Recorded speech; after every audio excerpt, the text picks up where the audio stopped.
Let me go on this side.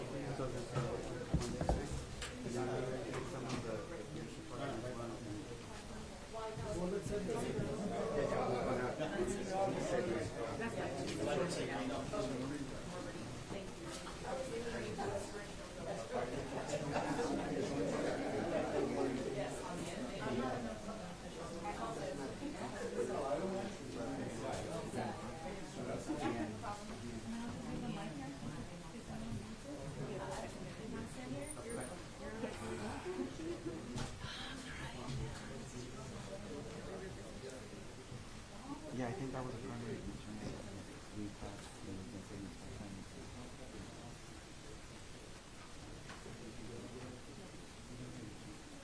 Yeah.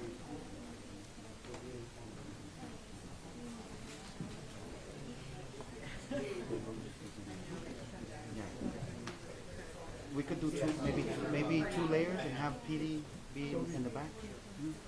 Especially if you're especially if you're tall. If you're tall, you can be in the middle of the back. Yeah. Let's do two layers. Yeah. Yeah, we'll do two layers. Yeah. Can you maybe move this forward a little bit? That's what I'm doing. There you go.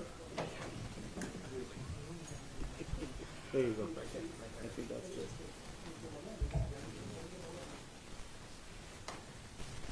One, two, three. Hello, hello. 1, 2, 3. 1, 2, 3. You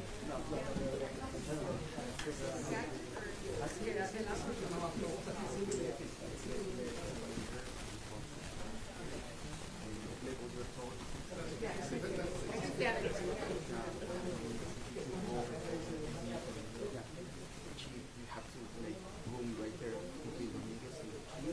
I mean, right there.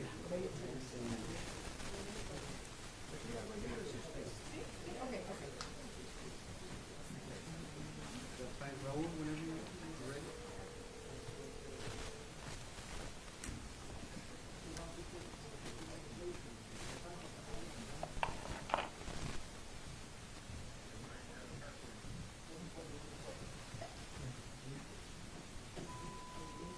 Testing.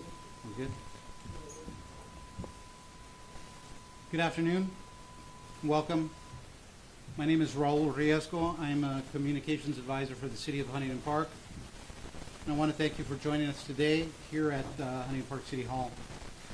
We've convened this press conference to share important information with the public regarding a recent arrest that was made by the Huntington Park Police Department that has brought renewed attention to critical issues of identification of federal immigration agents and community safety. Today's discussion is framed not just by the facts of the arrest, but by the broader policy questions it raises, questions the city has been grappling with for some time, and which led to a formal action by our city council this past Wednesday night. Before we begin, I want to walk through the structure of today's briefing and introduce who our speakers will be. The first speaker will be Huntington Park Police Chief Cosme Lozano. Chief Lozano will be providing operational details on the recent arrest and what this has done and what this has to do with the role of proper identification. Afterwards, we will have Mayor Arturo Flores speaking, and he will be speaking to the larger implications of this arrest and explain why it reinforces the city's ongoing concerns about unmarked enforcement activity in our neighborhoods. Afterwards, the mayor and the chief will be available for individual interviews, and that would take place after the press conference. So at this time, I'd like to introduce Police Chief Cosme Lozano, who will be providing us with these operational details and provide the evidence that's been gathered during this recent arrest. Thank you. Yes, thank you, Raul. Good afternoon. My name is Cosme Lozano, Chief of Police of the City of Huntington Park. I am going to provide you a detailed account of an arrest that recently took place in the City of Huntington Park, which has prompted serious concern about public safety, impersonation of federal agents, and the need for proper identification and vetting of legitimate federal enforcement activities. On June 24th at approximately 10:20 p.m., Huntington Park police officers observed a gray Dodge Durango parked in a handicapped parking space at the 7000 block of South Alameda Street. The unoccupied vehicle had no visible handicap placard or rear handicap license plate. The vehicle was also missing the front license plate. Officers proceeded to investigate the vehicle for violations of the California Vehicle Code. Initially, the officers gathered the vehicle might be a plain wrap law enforcement vehicle as they observed two LED light bars hidden under the vehicle's sun visors. They also observed several police-like handheld radios and a firearm magazine inside the vehicle in plain sight. However, upon receiving the vehicle registration information from dispatch, the officers determined the vehicle was not registered to a law enforcement agency. Rather, it was registered to an individual in the city of Los Angeles. The officers then initiated procedures to impound the vehicle for violations of the California Vehicle Code, and as they were doing so, a male individual approached claiming to be the owner of the vehicle. Having learned that the vehicle was being impounded, the individual requested to retrieve items from the vehicle that he claimed belonged to a friend. When questioned by the officers about the police-like items inside the vehicle, the individual claimed he formerly worked as a security guard. The officers continued their investigation and discovered the individual had an outstanding criminal arrest warrant for drunk driving. The officers placed the individual under arrest and proceeded to continue their investigation. During the investigation, officers noted that the individual behaved in a manner indicative of previous interactions with law enforcement. Officers proceeded to search the vehicle incident to the arrest and discovered the following items inside of the vehicle: a loaded 9mm semi-automatic firearm, 2 holsters and additional ammunition for the firearm, 3 cell phones, official-looking documents bearing the heading of Homeland Security Investigations and U.S. Customs and Border Protection, a sheet containing U.S. Customs and Border Protection radio codes, multiple copies of passports not registered under the individual's name, and other miscellaneous items indicative of possible criminal activity. When further questioned, the individual claimed he previously worked for Customs and Border Protection. However, he could produce no valid credentials to validate that. It was later learned that the individual also has a prior arrest record related to human smuggling. Upon the arrest of the individual, he ceased cooperating with our officers and requested legal representation. This investigation is still unfolding, and we will provide additional details as they become available. I would like to take a moment to thank the officers involved in this investigation for their dedication to duty and ensuring the safety of the public. Their work ethic and intuition led to this arrest, and I am extremely grateful for their unwavering dedication to our community. And at this point, I will introduce and turn it over to our Mayor, Arturo Flores.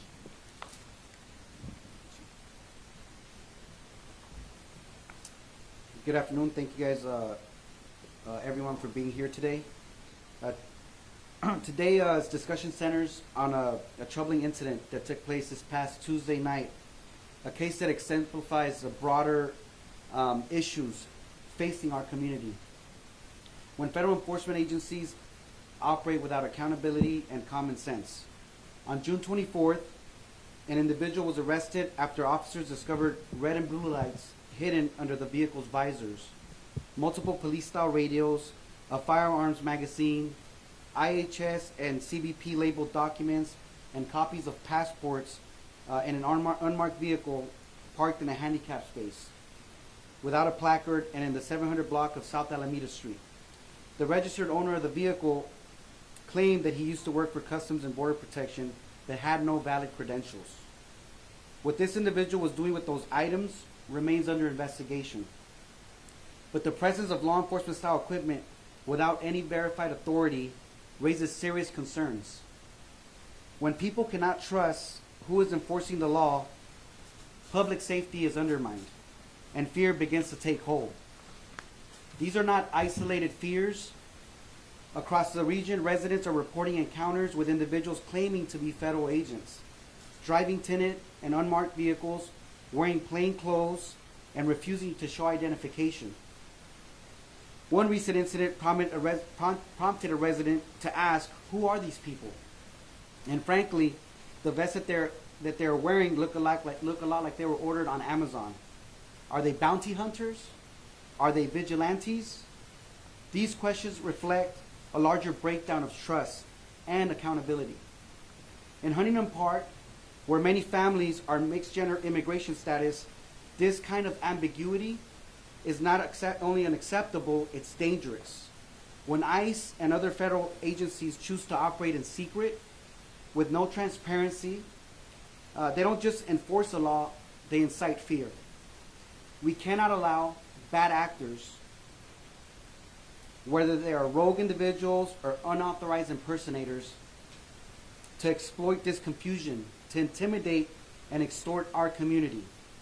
This is why on Wednesday night, the City Council took decisive action and passed a resolution directing our police department to verify the identity of anyone claiming to be a federal immigration agent in our city. Let me be clear. Huntington Park is not attempting to obstruct legal federal operations. What we are saying is simple. If you are acting with federal authority, then show it. Identify yourselves. Do not hide behind unmarked vehicles, face masks, and vague credentials. Local law enforcement has spent decades attempting to build trust between the community and law enforcement. These actions by federal agencies only serve to erode that trust. It is a slap to the face of thousands of brave men and women who have sacrificed so much to earn that trust. There is a better way to conduct enforcement, one that does not terrorize neighborhoods or blur the lines between lawful action and dangerous intimidation or dangerous imitation. Excuse me. So to that end, I invite Secretary of Homeland Security Kristi Noem to openly and publicly discuss these issues.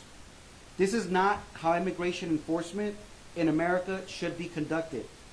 Mass agents, unmarked vehicles, and refusal to identify yourself is not the image of a just and lawful government. It is the image of fear. You are targeting communities that are overwhelmingly made up of hardworking families, many who have been in this country for decades, who contribute to our economy, raise children that serve this nation, and who deeply are woven into the fabric of American society. The only reason we're in this position is because Washington has in fact failed to act. Congress has refused to pass comprehensive immigration reform, and now local communities like ours are paying the price through chaos, confusion, and through the weaponization of fear. Huntington Park stands for safety, for dignity, and for due process. If federal agents want to operate in our city, they must do so with accountability. Our residents deserve to know who is in our neighborhoods and what authority they have. Before I conclude, I want to leave everyone with a thought.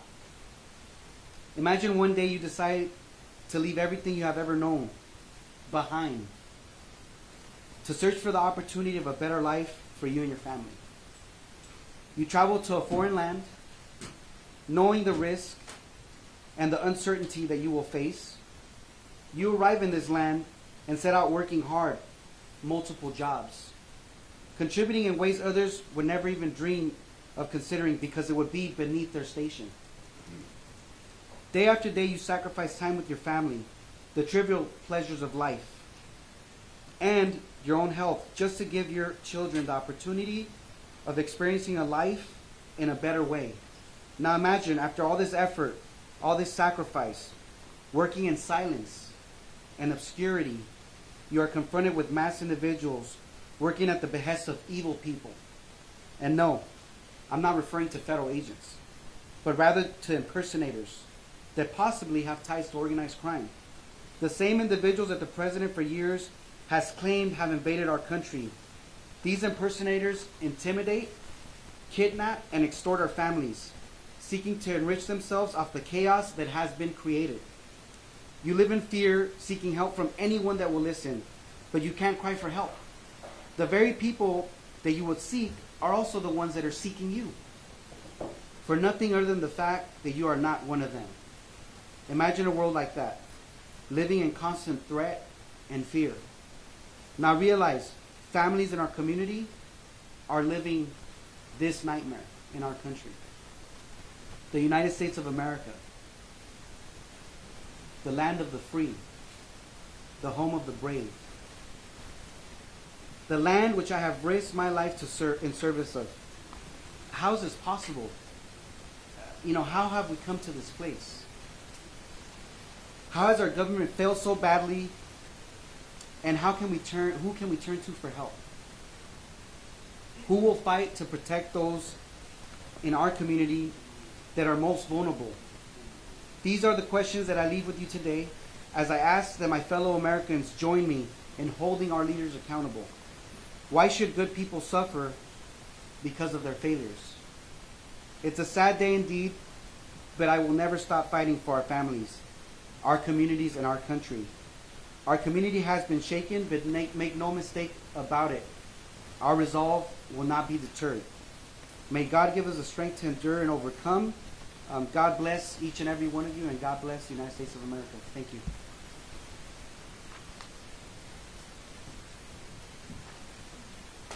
At this time, we will be ending the press conference, so there won't be a time for general questions. However, both the police chief as well as the mayor will be available for individual interviews. Also on the table is the evidence that's been collected as part of the arrest. And just outside, downstairs, you will see the vehicle that was used by the suspect, and you can take some pictures and so forth on that as well. So thank you very much for coming.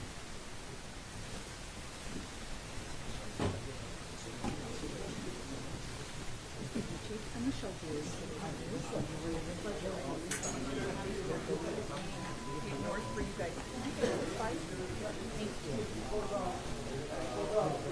you.